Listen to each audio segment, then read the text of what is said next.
Alright, so you remember the map we picked up earlier? This is where it becomes important. This is actually the player's in-game dungeon map now. You can see all the points of interest on the map. We're going to jump ahead for time's sake. You players obviously won't be able to do this. We're going to jump ourselves ahead. We're going to check out what the Orochi meant when they wrote on the map, high biological mass warning. So, approaching a major biological threat. Exercise caution.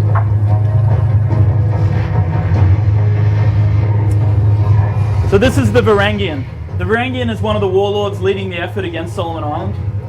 He's one of the major leaders of the Draug armies, if you will.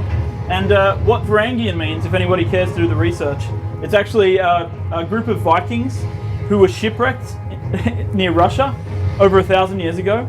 And they went ashore and they ended up becoming berserkers, fighting in the wars, working as mercenaries, and they had a fierce reputation. So, this does tie into the story. It actually has a meaning to the game, but we're not going to reveal everything, of course, right now. So, since this is the first dungeon and the first boss in the secret world, the mechanics are fairly simple, but it teaches the player something really important.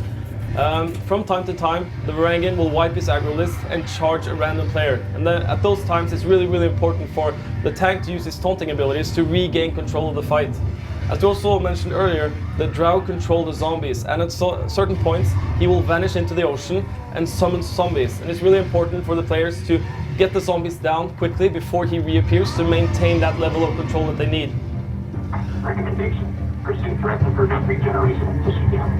At this point in the fight, the Varangian is realizing that he's losing the battle, so he's retreating to an area where he feels safer. He's throwing zombies in the way of the players to slow them down, but they need to push on and see where he's going. alright, so you can see this location here again. The Varangian has constructed himself something of a fort out of the containers off the tanker, and he's electrified the water in this area. So you see how the mechanic that we taught the players in the very first fight, where the water was electrified, also comes into play here. So players have learned from that, and hopefully they'll know that they can use that knowledge later in this battle. As you guys can see, he also has a new trick up his sleeve now. He can put electricity on certain areas of the containers, and the players really need to stay away from that electricity because it really hurts.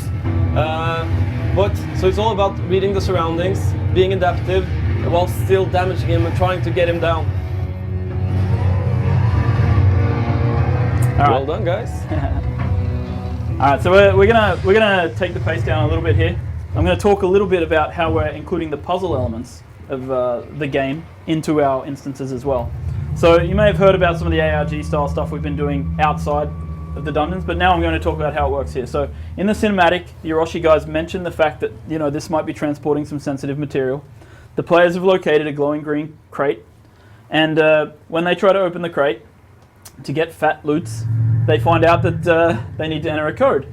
And so this is where we ask players, just like we do in the rest of the game, to think outside the box. In this case, it's actually literally outside of the box. There's a code on the shipping container. And if you go online, find the right website, find the shipping log, find the manifest, you can actually input that code, locate the cargo, locate the code to open the box that was inside this shipping container out in the real world. So this is just another sort of way that we're including the elements of the puzzle system into these areas of the game. However, we're not going to spoil what's in the crate today, of course, because we don't want to ruin it for the players of the game later. All right, so now we're going to jump ahead, I think. Yep. So we're going to skip ahead a little more and jump ahead to the players have been moving towards the aberrant psychic signal source, and they've been moving towards that all the way through the dungeon, trying to locate its source. So here we are in the shadow of the ship itself. And as we move forward, I'll just say a word about the zombies themselves that the players have been fighting. This is the former crew of the Polaris. The Draug raised them from the dead and forced them to pilot the ship.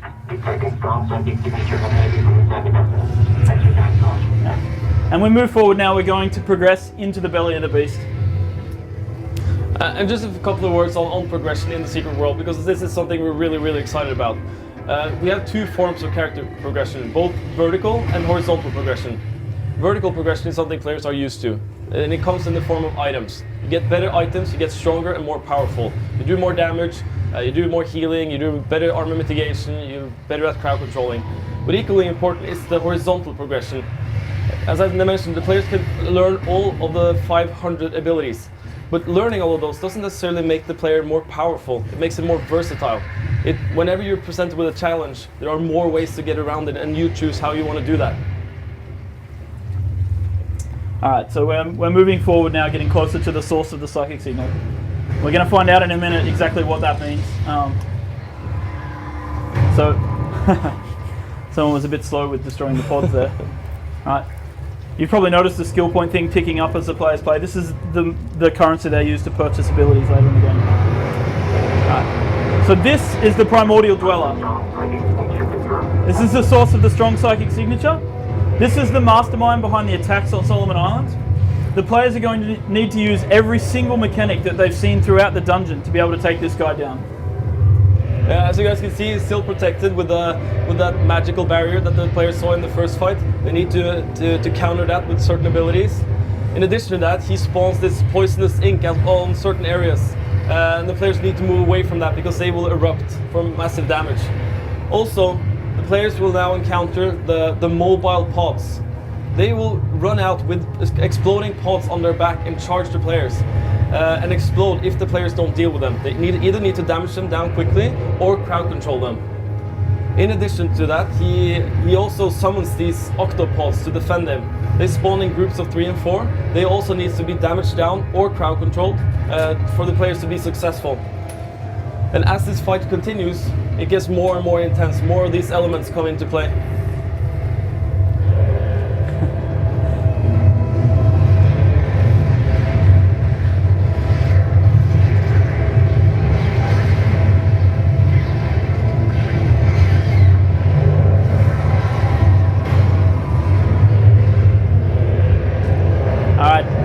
It looks like chaos, but there's nothing wrong with a good slice of chaos in the game.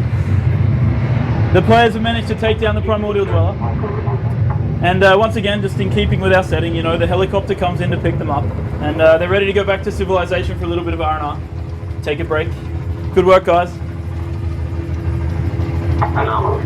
Large etheric wave disturbance converging on extraction point. We're relatively certain that doesn't mean anything important.